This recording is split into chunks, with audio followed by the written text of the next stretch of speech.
my fellow comic book collectors, it's Alan, the Comic Collector Geek, and this is the Wednesday video where I answer your questions. We got some pretty cool questions to get into this week. If you have a question like you want answered, just put it in the comments below and I will answer it next week. So, first question comes from Son of Crom. Since you started your YouTube channel, you have shown a lot of books. What books since you've started have you sold or traded for other comics that you didn't have a second copy of? Well, none. That was easy. I actually don't trade comics unless I have 2 copies of them. I have traded a few comics and sold a few since doing this YouTube channel, but none were ones where I didn't have a better copy of it. I only trade my undercopies. So, and some of the stuff that I've traded over the last little while is some Matt Baker. I've traded some pre-code horror books. I traded a bunch of modern books, and yeah, a bunch of things. But I never trade books that I don't have second copies of. It's just a thing. I hate to trade when I don't have my backup of it. So it's just the way. Next question comes from Watt Pro. Is there any reason that TinTin does not seem to be as popular among comic book collectors? Actually, that's not super true. It's kind of true, but not really true. What I've found is TinTin is very popular in Europe. Not as popular with Americans, maybe because of its style. It's much more popular in France. And when I was over in Europe, it was very popular. Also, I found that it's popular in Quebec, where they call it TinTin. It's got a very French feel to it, and I think that's why it's more popular with Europeans. Yeah, it's not popular here. They did do a TinTin movie that was actually quite good. I think it actually did quite well. It just didn't translate into comic book readers reading it. It's also not necessarily a comic book format. There's other books that are kind of similar, like a lot of Scholastic's books are in the same kind of format that TinTin is in, where it's more of a book rather than a comic. So that might be another reason why comic collectors don't really gravitate to it. But yeah, it's popular elsewhere, is what I can say. If you're very North American focused, you might think, oh, it's not popular, but in Europe, you'll see a very different reaction to it. Next question comes from Red Rock Shane. I just bought a Golden Age comic. The entire front ink is about 1 millimeter off where it should be. It makes it look 3D. Would you know how common something like that is? Manufacturing errors often get higher prices. Would you expect something like this to warrant a markup on price? In the Golden Age, sadly, the printing quality wasn't always the best. I can think of like Super Magician, where it's often the case that the printing is a little bit off. And there's other titles I could think of as well that have that same issue. It really depends on what title it is, whether or not that, off-centering would, be rare. Some people actually don't like it, actually can detract from the value. If it negatively impacts the look of the book, sometimes it actually can lower the value rather than increase. But for the most part, people do collect errors. It's more of a modern thing than in the Golden Age, strangely. Modern collectors like the error editions. Golden Age collectors prefer where it's more the way it should be. Like how well it's centered, how well it presents is much more important. The types of errors that they like for the Golden Age are like double covers. Generally, errors don't necessarily give much more value for the Golden Age. Just from what I experienced, people can tell me I'm wrong in the comments, but that's just my experience. So sorry, but it might be cool. I mean, if it gives that 3D look, it might be actually a cool thing. Troy Evans wrote, I recently acquired Star Spangled Comics number 89 in a 7.5, only one in grade, for $590. A beautiful cover, yellow cover, although the background is different. It is essentially a cover swipe of Batman 9, the iconic Spotlight cover. Any thoughts on my purchase as a long-term investment? Actually, I was looking into this one. It's a Jim Mooney and Win Mortimer cover. Very nice cover. From 1949. So it's a nice Golden Age Batman cover. It's actually a more, in some ways, more interesting cover than Batman 9 because you got these crooks that have stolen Batman's utility belt. It's kind of a cool concept. It's also incredibly rare. There's only 20 on the census, and they don't actually sell that often. Like maybe every 2-3 years you get a sale from one of the grades. So it's actually a pretty good solid book in terms of all of those things. Usually Batman titles in the Golden Age actually have census counts of anywhere from 100 to 200 is kind of typical. Even up to, I've seen censuses of 300 on some books. So for it to be only at 20, very low census count. Now, the highest grade that's ever sold for Star Spangled Comics number 89 was actually a 9.6, and it was from the Promise collection, and it sold for $5,280. So that shows that there's some value to this comic. And when you see that high value, generally that translates into when people have a copy of the book, they're more likely to get it graded. So the fact that the census count is only 20 and you rarely see these sales implies that people are generally holding on to the book, and there's not that many out there. So it's actually a pretty good investment for that reason, because there's going to be Batman collectors, and this is a cool cover. I don't necessarily agree that it is a cover swipe of Batman 9. It has some of the similarities. I can see elements that are similar, the way that Batman's posed and the way Robin is posed, but that's about it. The rest is kind of different. But it is a cool book. Definitely one I think that has potential to go up. You got it for actually a pretty good price at $590. I would have expected it to go for around $650 in the grade that you got it. So because the previous sale was around $540, and that was about 4 years ago. So you did quite well on it. Good pickup. I don't know what else to say. Really, there's not much census data and like to tell you what's the trend lines, because like most of the sales are one-offs.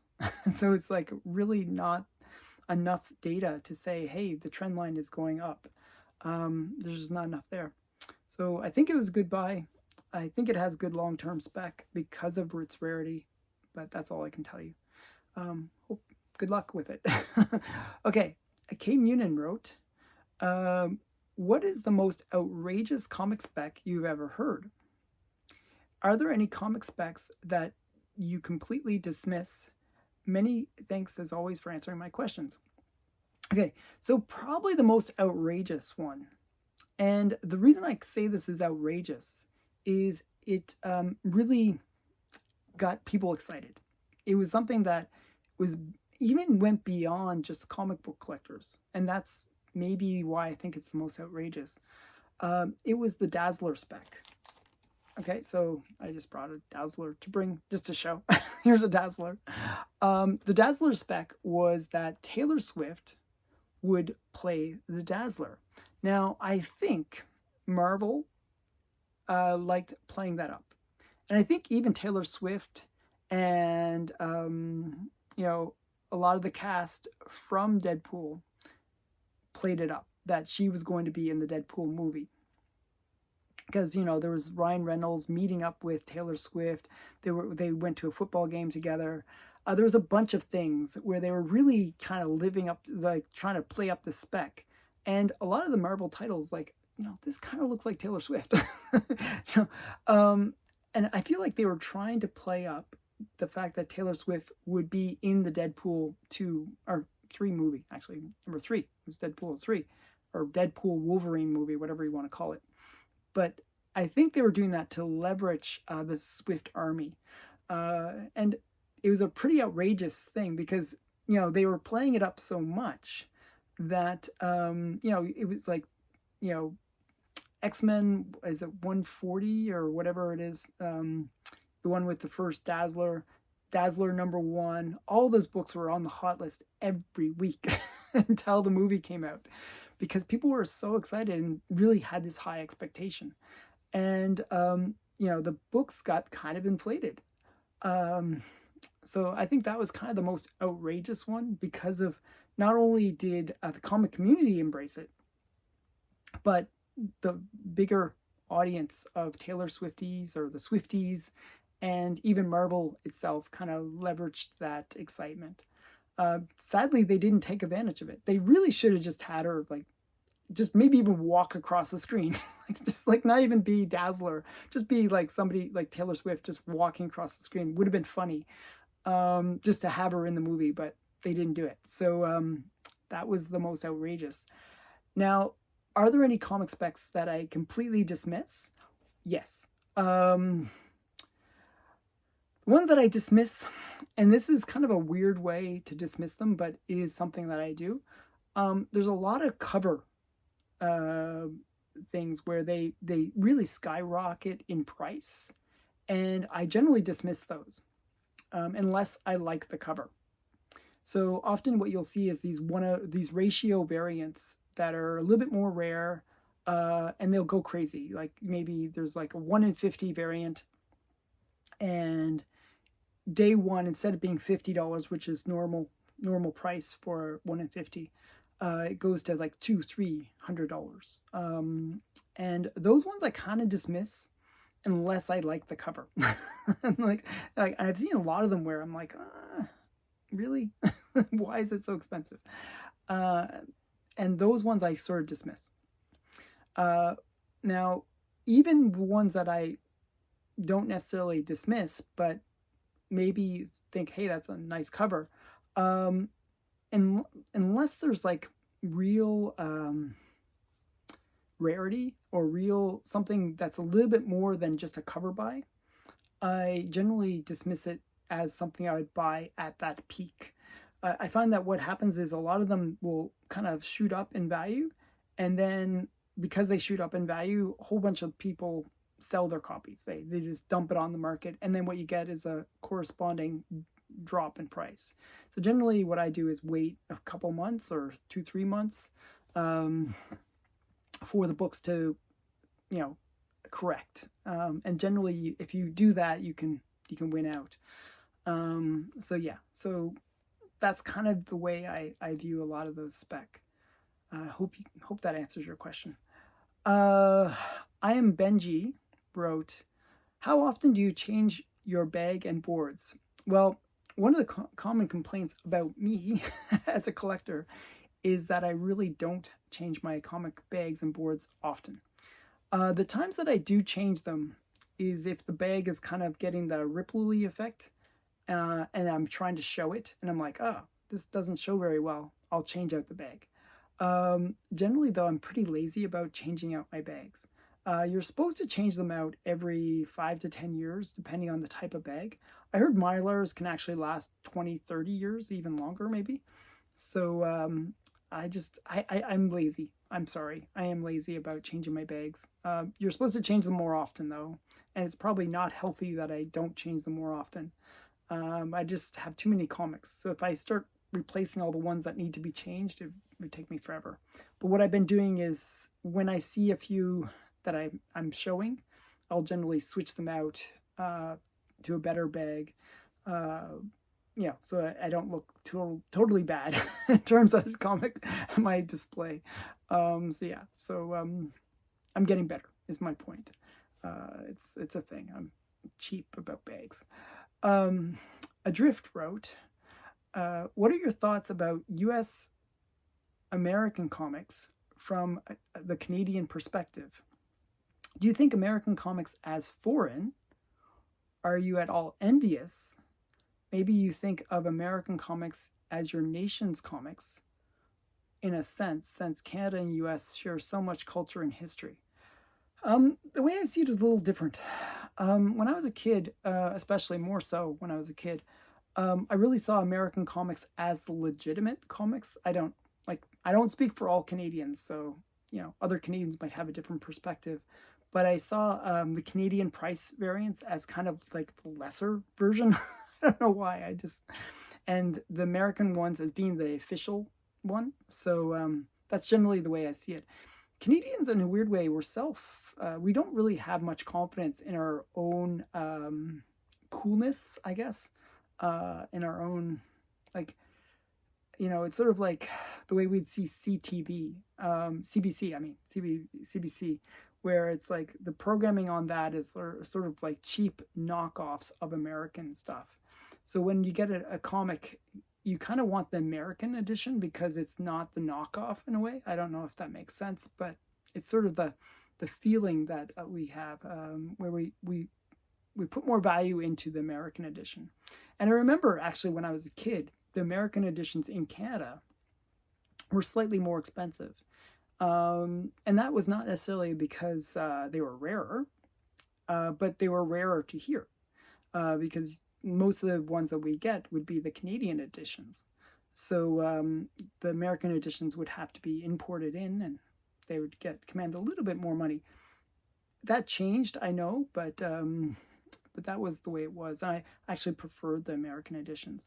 Looking back, I should have been just focusing on picking up all the Canadian ones, but I was kind of weird that way. I almost felt like the Canadian ones were less legitimate and maybe kind of like a reprint. And I was very anti reprints, still am, but that's the way I kind of felt back then.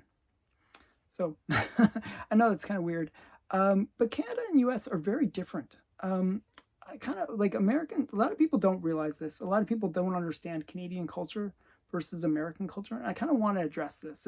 This is a personal gripe that I have, that I kind of want to explain the difference between a Canadian and American. And I'll explain it by one war. So when the Americans had their war for independence, there were Canadians that were created out of that. And the way that we were created was there were people that either supported the British Empire or ones that opposed it. The Americans opposed the British Empire and had a very different sense of way of thinking.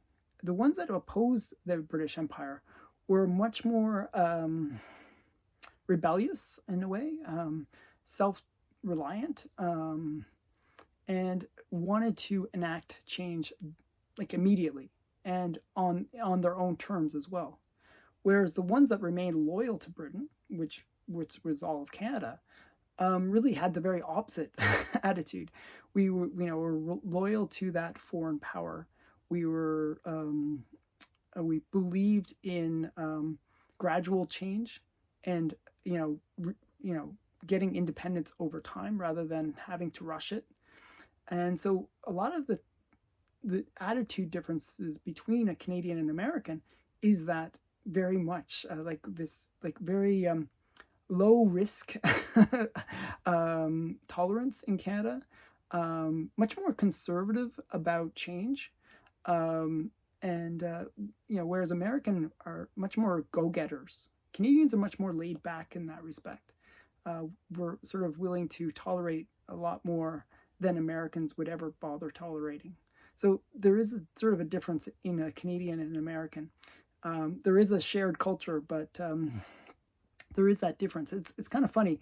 I'm actually half American. I don't know if that makes sense because my mother's American and my dad's British, but not really British. He was my family on my dad's side was in Canada for over 200 years.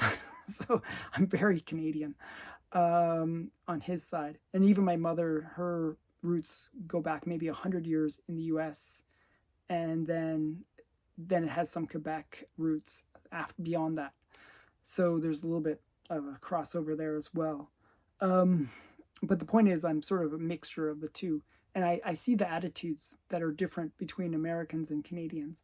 And that attitude also impacts the way we buy comics as well. It's the weirdest thing. As I said, we're much more risk adverse than Americans are. We're less willing to put our money where our mouths are. It's an interesting thing. So I don't know. I figured I'd give a little bit of sense of Canadian culture to you who from the US that might not know it. You also asked, Adrift, do you have any comics featuring redheads? Yeah, so I actually, I'm going to do this as a two thing. So I'm going to show you a few redheads right now because I have a bunch. And I'm going to do actually this Friday, the Friday challenge will be redheads as a cover challenge. So stay tuned for that. I have some really cool ones I'll be showing on Friday. But I'll show you some cool ones right now. I actually looked up all the characters that have red hair.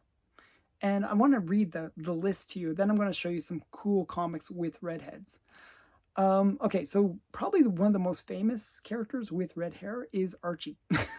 He's like one of the most famous characters with red hair, but there's a whole bunch more. So we got Starfire, Wally West, Poison Ivy, Cheryl Blossom, Mystique, Red Sonja, Black Widow, MJ, Barbara Gordon, Jean Grey, the Pied Piper, Firestar, Guy Gardner, Mara, Tigra, Jimmy Olsen, Batgirl, Hawkgirl, Wanda Maximoff,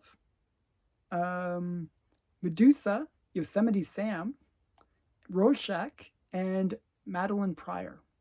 So a whole bunch of red-haired characters. And I actually can think of some more. One right behind me, Black Cat, and another one right behind me, Slave Girl, are also redheads. So there's a whole bunch of redhead characters in comics.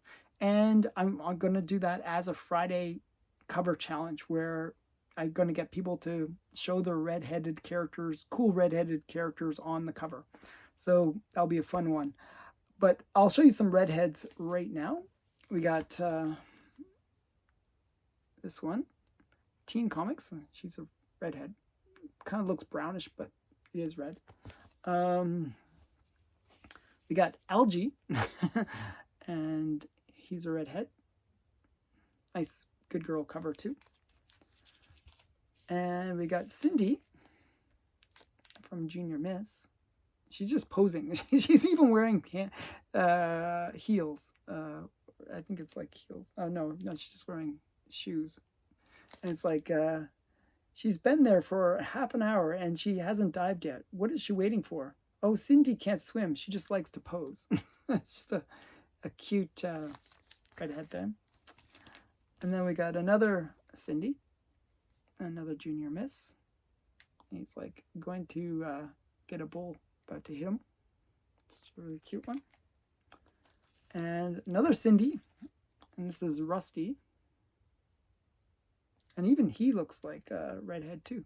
And even the girl in the back is a redhead. So 3 redheads on a cover. And actually the boy looks red hair too. Everybody's redhead. It's like the Gingers. So yeah. Oh, that's another character, Ginger. And this one actually, I was like, oh, this is a good redhead. Got Dark Mysteries. She's a redhead on the back. And this is a Wally Wood cover. Nice pre-code horror. I don't know what the character's name is, but she is a redhead. And then we got another redhead, another pre-code horror one. I was like, oh, hey, this would be a good one to show. His red hair. And he's going to have no face in a second because these ants are eating his face. But and you can see in the background, there's somebody that's already gone through the process. There's just the skull. So just a really cool redhead cover. So those are some redheads. I have one more to show. I just got to grab it. And it's this one. and this is It Rhymes with Lust. This is a Matt Baker cover, and it features a redhead on the cover. And this is actually the first graphic novel. So just a kind of a cool book, and it features a redhead. So a bunch of redheads. I hope you enjoyed those redheads. And that was actually the last question for this week. If you have a question you want answered, put it in the comments below, and I will do my best to answer it. I hope you guys enjoyed this video. I hope you enjoyed the redheads. If you want more redheads, they're going to be shown on the Friday video. So stay tuned for that. It should be a fun one. Okay, thanks again for watching. Bye for now.